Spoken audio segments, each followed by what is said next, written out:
As the five of us all sat and enjoyed a fulfilling lesson on the Shinto religion in Mr. Ballard's World Religion 11 class, Dylan, Zion, Jack, Blair, and Jarash felt the need to find our spiritual awakening and become one with the world around us.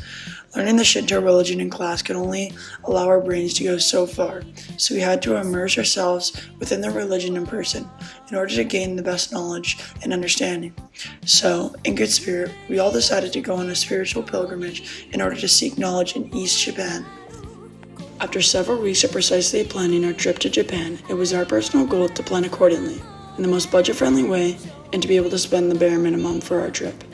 In order to make the most of our journey, we all thought that it would be best to go during October of next year, as during this time at the Ise Grand Shrine, there are always many Shinto-based festivals and events that are held, which would allow for us to truly gain the immersive experience of the religion. Finally, it was now Tuesday, October 8th of the following year. The long-awaited day had finally creeped up. It was time to embark on a new and thrilling journey to an unfamiliar place for all of us. Our trip began with getting to YVR Airport. In order for the trip to be most cost-effective, rather than having to order an Uber, we had myself drive us all to YVR at 7 a.m. At last, we had arrived at YVR approximately 3 hours before our flight, which would be at 10:30 a.m. After checking in our bags and passing security, we headed to our gate. Later on, we boarded our Zip Air plane and took our seats and got ready for a long ride ahead. We chose Zip Air as our airline as it costed approximately 968 Canadian dollars each for the round trip, which was the cheapest at the time of booking. Our flight from Vancouver to Tokyo Airport would be a direct 10-hour flight with no stops in between. During the duration of the plane ride, in order to have a better understanding of the Shinto religion beforehand, we all read the Rome About Japan, Shinto, The Way of Gods, Introduction to the Traditional Religion of Japan guidebook. We also listened to the podcast titled Number 9, Ise Grand Shrine by Rome About Japan on Spotify.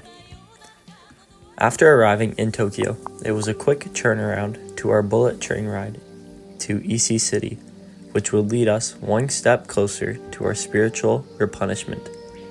The train ride was about $80 Canadian each and took almost 4 hours.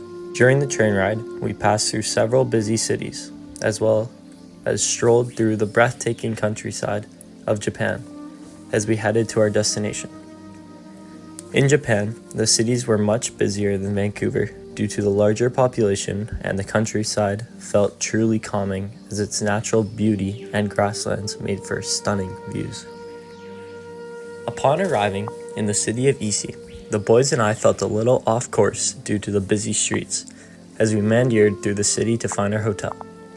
We knew some simple words like hello and thank you, but those were not enough to navigate us through this busy foreign country. However, we had our phones to help translate for us. Thank goodness for technology. At last, we made it to our comfort hotel, Ise, in one piece. We had a total of 5 people on the trip, so we booked 2 bedrooms costing $115 a night each, and one bedroom costing $85 a night. The hotel came equipped with our basic amenities such as free Wi-Fi, free breakfast, housekeeping, and laundry. What was great about this place was the proximity to the Ise Grand Shrine, as it was only about a 10-minute car ride, along with the bus station close by for easy access. As we all hunkered down to rest after a tiring and restless day of traveling, it made me and all the other boys come to believe that we really made it out here in Japan. By leaving behind our chaotic lives back in Vancouver and embarking on a journey of self-reflection and connection with each other in a new country, it was truly something inspiring and unbelievable. Going into a new city with just each other, a band of boys, little did we know we were breaking self-barriers and old habits. We were already limited, but this is what a pilgrimage brings, finding inner light and experiencing new horizons. The city of Ise not only contains a spiritual site that we will visit at the end of the pilgrimage, but is valued as one of the originating places to set free the Shinto religion in order to reign over the Buddhist teaching at the time during the Kamakura period from 1192 to 1333. The first stop in our pilgrimage was to visit the Futami Okatama Shrine. We took public transportation costing a cheap fee of around $8 each for a day pass. As we arrived at the Futami Okatama Shrine, there was no entrance fee to our surprise. As I read online, they say that visiting this specific shrine is essential in order to purify oneself before heading to the Ise Grand Shrine, which we were headed to later on our trip. At this holy site, it is dedicated to worshipping of the famous Myoto Iwa rocks, which represented the Shinto gods Izangi and Izami. As you see here, the views was spectacular as the site was set on the Sea of Futami. We were also able to partake in some ritual there, which included handwriting cards and hand washing. After a couple of hours, we finished walking around the Futami Shrine. During this time, we began to get into some trouble, as finding our way back home to the train station took some time for us to find what we once had back home with easy-to-follow directions and signs. This convenience was not spoon-fed to us, as it was difficult to communicate with locals in their native language. Futami was not a very big town as compared to Tokyo, so we had to spend most of our day on foot, which was grueling and painful, but we made it work. After 2 hours of trying to find a way back to the hotel, we managed to make it there in one piece. After the unpredicted amount of time, we all called the next location off so that we could stay healthy and fresh for the following days of travel. Today we plan to visit the Okayake Yokocho in the sheltered town of Oware, which was about an 18-minute train ride away from our hotel. As a group, we thought that it would be vital during our trip to stop by this famous market to share and talk to the locals, who very much expressed a lot of gratitude for the things around them. The name Okage translates to thankfulness, and Yokocho translates to side street. As part of the Shinto religion, there is an emphasis on concepts like sharing and gratitude, as the Japanese spirit Kami provides blessing of protection, guidance, and good health. Arriving at the market of Okayake Yokocho, we were struck by the beautiful and natural-looking architecture, as well as greeted by a comforting feel given from the wood and stone structures. The market is said to be constructed similarly to Shinto shrines across Japan, as the entrances are found on the ends of the buildings, whereas Shinto shrines have them set parallel to the shrine itself.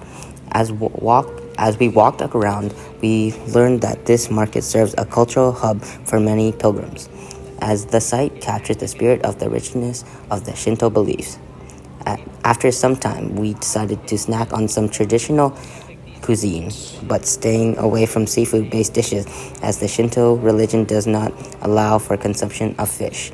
We were able to try a crispy but soft pastry stuffed with a sweet red bean and matcha called panju. The following day was the best of all, visiting the notorious Ise Grand Shrine, which would be the last stop of our journey. The day had come. The pinnacle of this pilgrimage was now in our hands to experience. We proceeded to order a taxi from our hotel, as public transportation would take us only so far. Because we were going in the month of October, during this time there was the Kana Masai Festival. This festival is considered one of the oldest and most important amongst the other 1,500 annual festivals that are held here. Upon arriving at the front entrances, enchanting was the best word to describe what we were seeing. Stunning architecture, enhanced by wooden features, truly made for a breathtaking view. The richness of the history was felt within us as we made our way inside. However, an issue arose as we were unable to bring our devices into the shrine to take pictures, as it was a very private site and we wanted to respect their rules. We have a few clips, but most were gathered off of YouTube.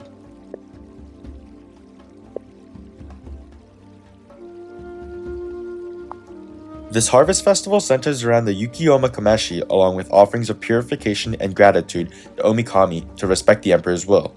While experiencing this festival, we were able to observe the divination, where we saw chief priests taking a vow to see if they fit well within the Kana Masai, followed by more offerings of fresh rice that is presented to the god, in which the priest will bless such goods.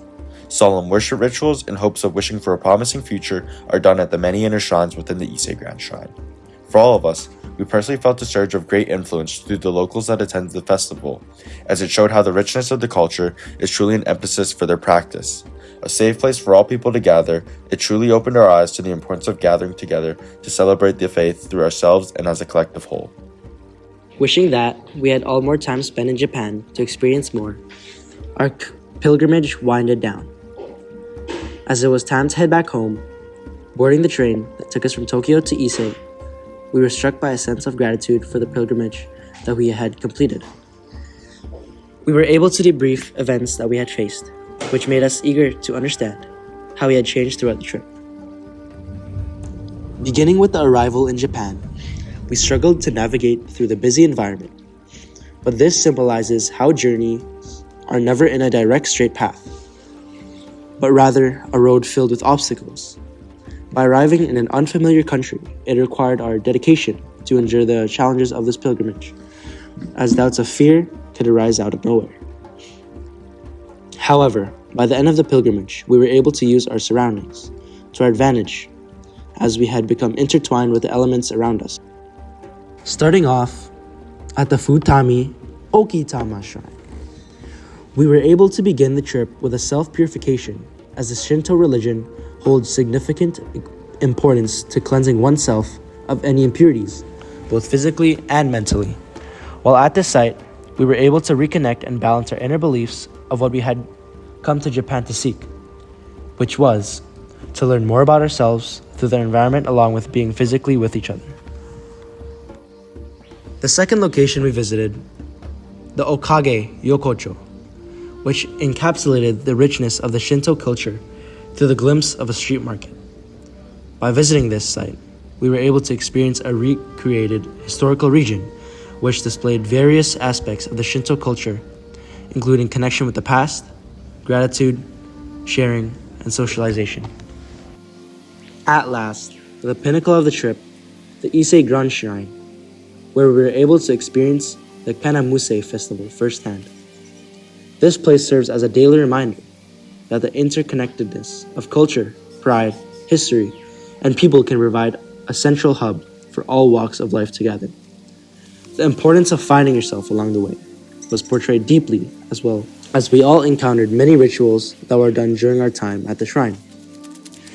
By being able to be a spectator of such a festival, it truly allowed us to analyze how rich faiths begin with a strong and balanced foundation, where the people are the ones holding down the tradition to appreciate the spirituality of the many shrines around Japan.